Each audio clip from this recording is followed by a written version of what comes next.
অসমবাসী ৰাইজ আজি ভিডিঅ'টো চোৱাৰ লগে লগে সকলোৱে এটা শ্বেয়াৰ কৰি দিবা। চাওক এটা ল'ৰা কণমানি ল'ৰাক বা চাওক অসমবাসী ৰাইজ প্লিজ মাকে কান্দি আছে এই ল'ৰাটোক লৈ পেলাই চোৱা। এই কণমানি ল'ৰাটো ডাঙৰ বেমাৰত আক্ৰান্ত হৈ মৃত্যুৰ সৈতে যুঁজি আছে। অসমবাসী ৰাইজ এইখন অসমত আজিকালি দেখা পোৱা গৈছে হিন্দু মুছলিম ৰাজনীতি চলি আছে। এইবিলাক বাদ দিয়া মই জোৰাত কৰি কৈছোঁ মই এজন মুছলিম ল'ৰা আজি হিন্দুৰ পৰিয়ালৰ কাষত আহি থিয় হৈছোঁ। এই ল'ৰাটোৰ কাৰণে এই বহুত দূৰত আহিছোঁ, কমচে কম 60 কিলোমিটাৰ দূৰত আহি ভিডিঅ' বনাই আছোঁ। এই ল'ৰাটোৰ কাৰণে অলপ টকা পইচা দি আপোনালোকে সহায় কৰক, এই ল'ৰাটোক বচাওক। অসমবাসী ৰাইজ প্লিজ মই কাটৰ বাবে মিনতি কৰিছোঁ আপোনালোকক, এটা এটা কৰি যদি পইচাও দিব নোৱাৰা এটা এটা কৰি শ্বেয়াৰ কৰি এই মাতৃৰ মুখত হাঁহি ফুটুৱা। প্লিজ সকলোৱে ভিডিঅ'টো চাই সম্পূৰ্ণ ভিডিঅ'টো চাব আৰু এটা এটা শ্বেয়াৰ কৰি এই মানুহজনক অলপ সহায় কৰা প্লিজ। এই ল'ৰাটো চোৱা আপোনালোকে হাত এতিয়াও মানে বান্ধি থোৱা আছে, ডাঙৰ বেমাৰত আক্ৰান্ত হৈ মৃত্যুৰ সৈতে বিচনাত যুঁজি আছে। এইবিলাক অসহায় মানুহ, টকা পইচা নাই, টকাৰ অভাৱত আজি বিচনাত চটফটাই আছে ল'ৰাটোৱে, কণমানি ল'ৰাটো। গতিকে মই অসমীয়া ভাষাত কেতিয়াও ভিডিঅ' বনা নাই, মই চিলটি ভাষাত ভিডিঅ' বনাওঁ। আজি মই অসমীয়া ভাষাত ফাৰ্ষ্ট ভিডিঅ' বনাই আছোঁ, ব্লগ ভিডিঅ' বনাই আছোঁ।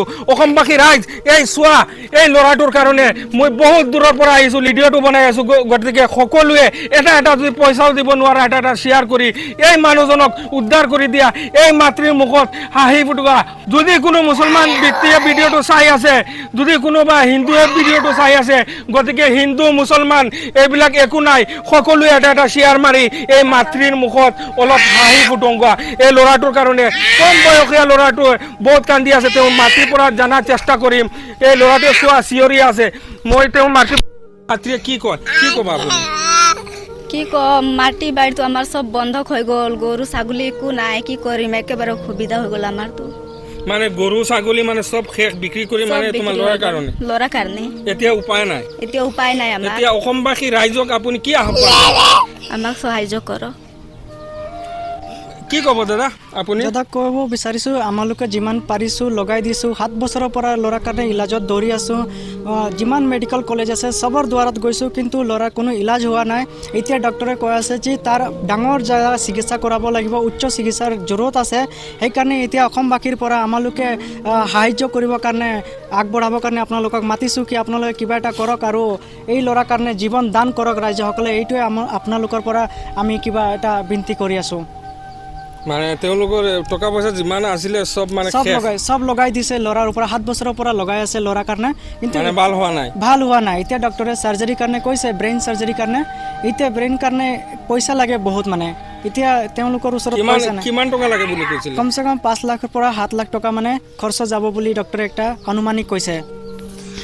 অসমবাসী ৰাইজ আপোনালোকে শুনিছে, কমচে কম 4-5 লাখ টকাৰ প্ৰয়োজন এই ল'ৰাটো বচাবলৈ হ'লে। গতিকে সকলোৱে যদি টকা দিব নোৱাৰা এটা এটা শ্বেয়াৰ কৰি সকলোৱে এই ভিডিঅ'টো ভাইৰেল কৰি দিয়া। আৰু স্কেনাৰ যিখন থাকিব কাৰ নামত থাকিব? মোৰ নামতে ধৰ্মেন্দ্ৰ চৌহান, মোৰ নামৰ স্কেনাৰ থাকিব, যিটো এইখনত পইচা দিলেতো আপোনাৰ একাউণ্টত সোমাব? মোৰ একাউণ্টত সোমাব। যিটো আপোনালোকে পইচা দিব এইটো বাচ্চাৰ ইলাজৰ সময়ত মই আপোনালোকে পূৰা এই দাদাৰ জৰিয়তে লাইভ দেখাম কি আপোনালোকে কিমান পইচা দিছিলে আৰু ডক্টৰৰ খৰচাটো কিমান গৈছে। 1 টকা আমাৰ এই পইচাখনটো মানে বেলেগ কামত নলগাওঁ, এইটো বাচ্চাৰ কাৰণেই লগাম। সকলোৱে ভিডিঅ'টো এটা এটা শ্বেয়াৰ কৰি দিব। আৰু আজি ভিডিঅ'ৰ পৰা বিদায় লৈছোঁ। আসসালামু আলাইকুম।